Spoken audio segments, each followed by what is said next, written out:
Sometimes greed is so consuming it blocks out all human reasoning and logic. How else can anyone explain Adeel Khan's actions?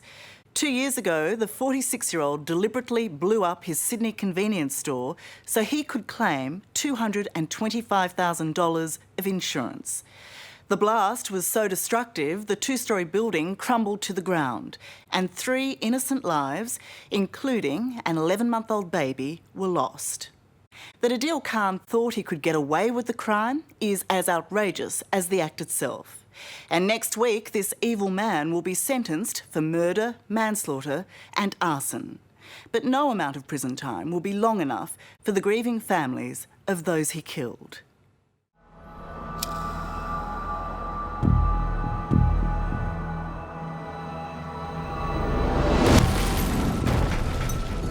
A desperate and painstaking rescue operation is underway after a massive explosion in Rozelle. Blew me straight out of bed onto my feet. As you're running out, the floor's just falling in behind you, ceiling's coming down.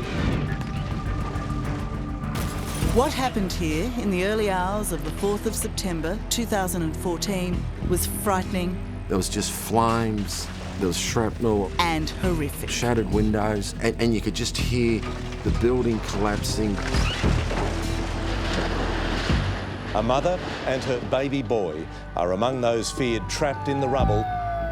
Firefighters did their best, but this blast was so ferocious, nothing could save 27-year-old Chris Noble, 31-year-old Bianca O'Brien, and her beautiful 11-month-old son, Jude.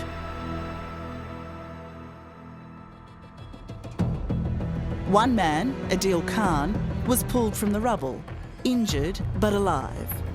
At first, he claimed to be a victim. Who burnt down the property?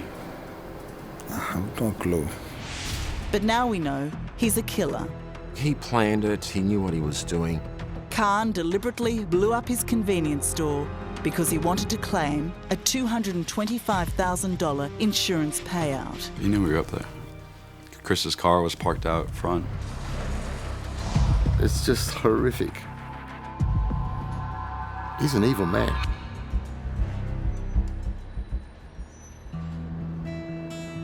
For the people living above Adeel Khan's shop, the evening before the blast was as normal as any other. Sunset beers for flatmates, Todd Fisher, Corey Cameron and Chris Noble. Hello, darling. The sportsman's son of Liz and Ross. Incredibly tough, physically strong, but had a heart of gold. They're lovely memories to have. Lovely memories. Next door, Anthony Carroll was eating a quick meal he'd just bought from Adeel Khan's shop. Bought myself a can of Coke and some chips, as I did most nights. And it was family time in the neighbouring flat for Bianca and John O'Brien with their baby Jude, a beloved first grandchild for Bianca's dad, Bill.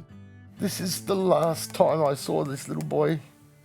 We had a little power nap on the sofa. And his father came to pick him up to take him home. And that's the last I saw him.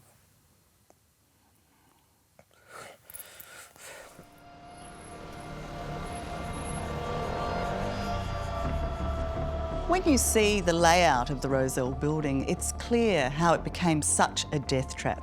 At ground level is the convenience store. Directly above it, in a 3-bedroom apartment, lived good mates Corey, Todd and Chris. Their neighbour on this side of the building was Anthony. On the other side lived John and Bianca with their baby son Jude, though on this particular day, John had to leave them to get to work early. It's now 4 o'clock in the morning and, as you'd expect, everyone is sleeping, blissfully unaware that for the past 5 hours, Adeel Khan had been preparing his store for a catastrophic explosion. Wearing a mask against the fumes, he used between 20 and 30 litres of fuel to make petrol bombs, which he placed in all 3 major rooms of his store. He then packed paper and cardboard around them to make them even more flammable. And he created one long, continuous wick with petrol-laden rags tied together. Khan then left the building making sure to close the door behind him to protect himself before lighting the fuse. The force of the fire is extraordinary, hurling Khan almost 3 metres back into the alley and shaking the very foundations of the building. The cracking of electricity, there was the crumbling of the building, there was the twisted metals. Anthony woke confused and disorientated, rushing to put on his prosthetic leg and get out. The fire brigade turned up, and then there was the police and all the other emergency services. First, I thought it was a massive gas explosion. Todd and Corey were also woken by this hellish nightmare. I was like, I need to get out of here. And then the floor started to sink through like a sinkhole. So I jumped over my bed, and when I went to get to the door, the ceiling fell on top of me. And I was like, oh shit, this is not good. And then I went into him next door, opened the door, got him, he didn't know what was going on. Ran by Chris's room and he's, Chris, let's go. Come on. He said, I'm coming, I'm coming. Yeah, we could hear him. I couldn't open the door, I was trying to open the door, and then I let go of the door because I thought maybe he's trying to get out as I'm trying to open it. So I let go, but I wasn't panic or anything from him, was it? It was just like, I'm coming. It's awful to imagine the terror that was experienced here. Believing Chris was not far behind them, Todd and Corey raced to their only exit, which turned out to be a jammed glass sliding door. Todd smashed his way through it.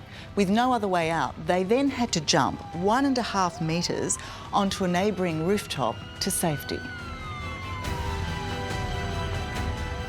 We got out and then we jumped off over the balcony, down to the road, and we checked each other and we went, shit, Chris is not with us.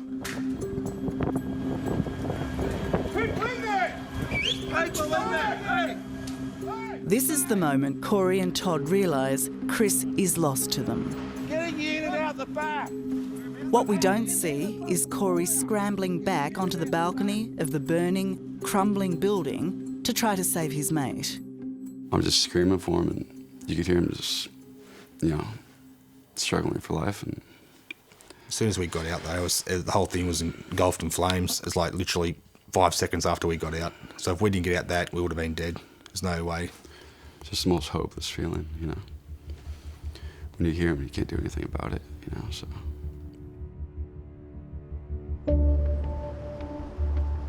It was early morning in Chris's hometown of Canowindra in country New South Wales. I went across the kitchen to put the jug on, and I could see that there was a message on my phone, and had a look, and it said, I love you. And my stomach immediately just lurched. And I thought, no, you're being an over-anxious mother. Don't be like that. So I sent a message back to him, what are you doing awake at this time? Then when I didn't get a reply or anything for him, I thought, so I turned the Today Show on, and they had this fire in Darling Street, and I thought, gee, that looks close to where Chris is. So send him a message, the fire looks really close to you, are you all right? It was a message Chris would never read. Trapped in his burning bedroom with his door jammed and bars on his window, he had time only to say goodbye. How much does that haunt you, that he was very aware that this was the end for him?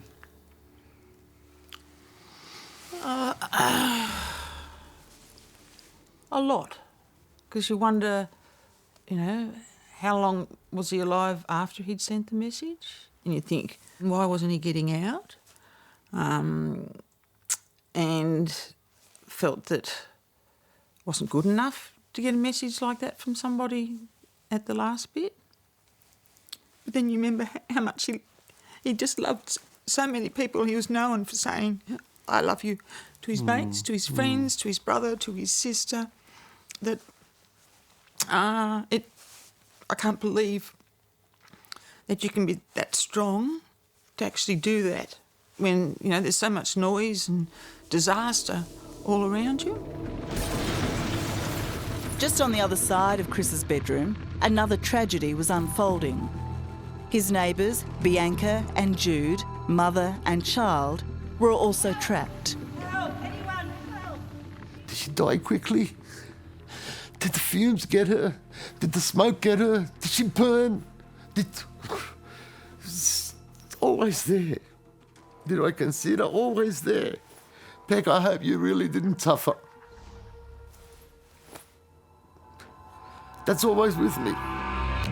But Bill Karamalevsky clings to a more comforting memory that right to the end, Bianca was a loving mother. They found them in the rubble with Bianca on top of Jude, holding Jude, protecting Jude. There's no words that I can tell you how we felt and how the family felt. There's no words that you can say. Hang on, someone here. Adeel Khan too could have so easily been killed by the blast. But he, who deserved it least, was protected from the explosion. Tell me your name. What's your name? Paramedics found him beneath the rubble. I mean, when you discovered that the man who'd lit this explosion, who made this happen, survived, and your friend didn't, what was that moment like? I felt sick. Yeah, he felt sick, but no, I'm glad he survived. Because I want him to live, you know, knowing what he did. You know, I feel like if he died, that would have been the easy way out for him. You know, because they wouldn't have saved him unless we told them that there was more guys over there. So that's why you feel guilty again, because you've saved his life, but you can't save your best mate's life.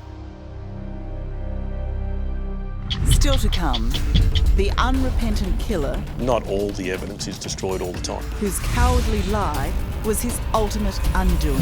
He was that arrogant that he thought ordinary Australian people would actually believe the garbage that he came up with. That's next on 60 Minutes. I mean, I would live in the same community again, because it's a great community. It's taken a long time for Corey Cameron and Todd Fisher to return to the place of the tragedy, their former home, which is now a construction site. I guess for you both, you have experienced the best of times here in Rozelle and the very worst of times. What is it like to come back? You get that sick feeling in your stomach? Yeah, I mean, right now, like, it's just tough. There are many tough parts. Remembering the horror of the fire, remembering their lost friend, 27-year-old Chris Noble. Just hearing, I mean, it's just that worst feeling. I've never had worse, just hopelessness. You know, when you just feel you can do nothing about it, it was just so painful.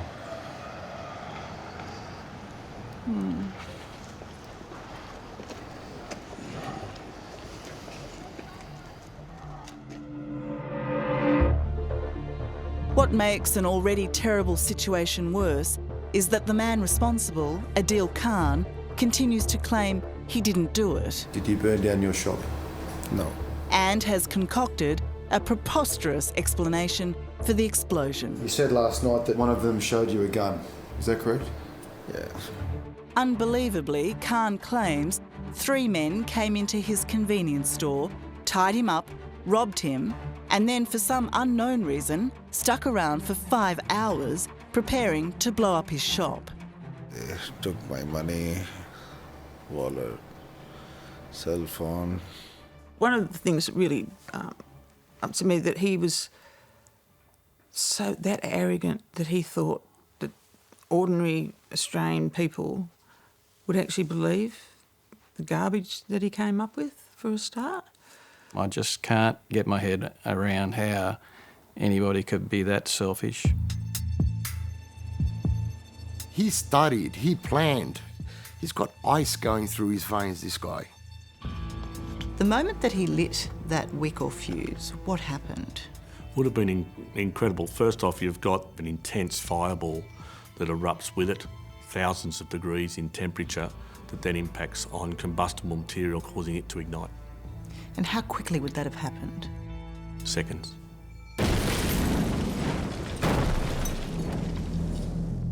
I'll put it through the sieve. Arson investigator Greg Kelly has been combing through the ashes of suspicious fires for more than 30 years. You've obviously got evidence of an explosion, which is not natural to a fire scene. That would already have the hairs up on the back of the neck saying, OK, something's not right here. Ty, stick on. As in most suspicious fires, Good boy. At Rozelle, police used sniffer dogs, quickly identifying that Khan used petrol to blow up his shop. They retrieved fragments of the milk crates and the cardboard and paper he used to make his petrol bombs. They even found the lighter he used to set the place on fire. How often does the arsonist believe, well, there's no way you're going to catch me because all the evidence gets burnt in the fire itself? I'd say pretty often actual fact, and that's one of the benefits we have with fire investigation is the fact that not all the evidence is destroyed all the time. And mounting evidence at his obliterated store pointed directly to the clumsy Khan. He was at the scene with a face mask in his pocket, and his business was on the brink of going bust. But the real breakthrough in the case came through the help of modern technology. The police reviewed something like 1,000 hours of footage. That's a lot of painstaking work to identify what's happened. They did a good job of locking it all up and getting the evidence together. Here he's captured on CCTV trying to hide while he fills jerry cans with 38 litres of petrol from a service station he's never used before. In court, Khan's crazy explanation was that he bought the petrol for an experiment. He wanted to see if he could make fuel last longer by mixing it with water. They just tied me and put a rubbish bag on my eyes. Khan continued his outlandish claims. He told the court that in the moments before the blast, he'd been able to make a miraculous escape from the 3 mysterious armed robbers who'd held him captive. Both look Italian or Greek. So we've got one African or Aboriginal. Yeah. And then one Italian or Greek. Yeah. And the other one was European of some type. Yeah. What was it like for you to go to court every day? Torture, punishment for sitting through and looking at a person that killed your children and destroyed your family. Maybe it would have been different.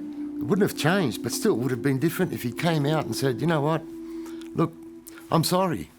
I didn't mean to kill these people. But for him to say and deny everything and come up with these stories,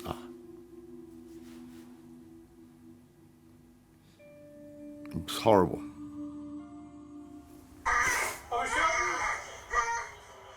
He wanted to walk, this guy, so much he wanted to walk. Look at this guy. This is a precious moment now frozen in time. A sad and sweet reminder of 11-month-old Jude. It was a gorgeous boy. To Bill Karamalevsky, his grandson will always be this happy, bouncing baby boy. So much laughing, smiling, dominated our household. Look at him. I miss him so much. I miss him so much. Seems like your questions are around me that I have done something wrong. What do you think of the lie? Well, people come up with the most outrageous lies because they haven't had time to prepare for them. So he had time to prepare for the fire. Mm-hmm. You don't think he prepared the lie? No, he didn't think it was going to go that way. He didn't think he'd get caught? No, he didn't think he'd be there at the time of the fire. Forensic psychiatrist Julian Parmigiani believes Khan will most likely never tell the truth. The psychopaths divide the world into 2 types of people, the predators and the victims. And they see themselves as predators and the victims are victims, and they've only got themselves to blame for being victims. So if that's who Adeel Khan is, will he ever feel remorse for what's happened? If he were a psychopath, then he wouldn't care. You're just trying to blame me about the whole incident. He's dragged this out for 2 years. He's lied. Admit it. I'm guilty. I'm sorry. I didn't mean for this to happen. I didn't mean for it to be this big. But he didn't do that. For Anthony Carroll, along with fellow survivors Corey Cameron and Todd Fisher, Liz and Ross Noble, and Bill Kemrelevsky, the day of the verdict was a day they all hoped for justice. The accused has never expressed any remorse or sorrow for the lives taken, and that has been really, really difficult for us. The jury found Khan guilty of the murder of Chris Noble, who lived directly above the shop. Chris was loved by so many people. We will miss everything about him every day for the rest of our lives. But for Bianca and Jude, the jury settled on the lesser charge of manslaughter because the family lived next door to Khan's shop, not directly above it. We sat and we looked at each other and we started to cry, you know, because we felt empty. You killed these people, man. Your actions killed these people. There's no manslaughter, murder. You are guilty of killing these people. Hello, darling. It's like a hole. There's a whole big hole missing. Hello, lovey. Love you. There's a joy gone. And all because of a selfish act. Don't wish it on anybody. Chris's childhood friend, Todd Fisher, who suffered horrific injuries when he leapt from the burning building, has now returned to the family's farm in Canowindra. But he and Corey Cameron still struggle with what happened. It's been about, almost 2 years, and, you still think about it every day. Good girl, sit. I don't sleep very much. You think about how bad flashbacks. I remember when it first got back out home, I'd wake up in the middle of the night and the first thing, I'd be out a window, trying to get out a window, just nightmares and just like terrors. Loving can heal. Loving can mend your soul. The brutal reality is that even with such tragic loss, life goes on. Quick, have a shot with your left foot. But thankfully, even in the face of such a hateful act, love will ultimately endure. Every person that met Bianca walked away with a thought that this girl is special. She had a smile that'll brighten up this room. He was her life. She was so proud, like I was with her. She was so proud of this little boy. And Bianca and her little boy Jude will live on, cherished by her family and remembered by her community. During those dark times and during those dark hours and dark days, I saw a ray of sunshine in those dark ages. And it came from strangers. Strangers. There are so many good people that emerge when a tragedy like this happens, and you see in this world, you know what, it's not such a bad world. There's a lot of good people there. That's what keeps us going. Hello, I'm Tara Brown. Thanks for watching. To keep up with the latest from 60 Minutes Australia, make sure you subscribe to our channel. You can also download the 9Now app for full episodes and other exclusive 60 Minutes content.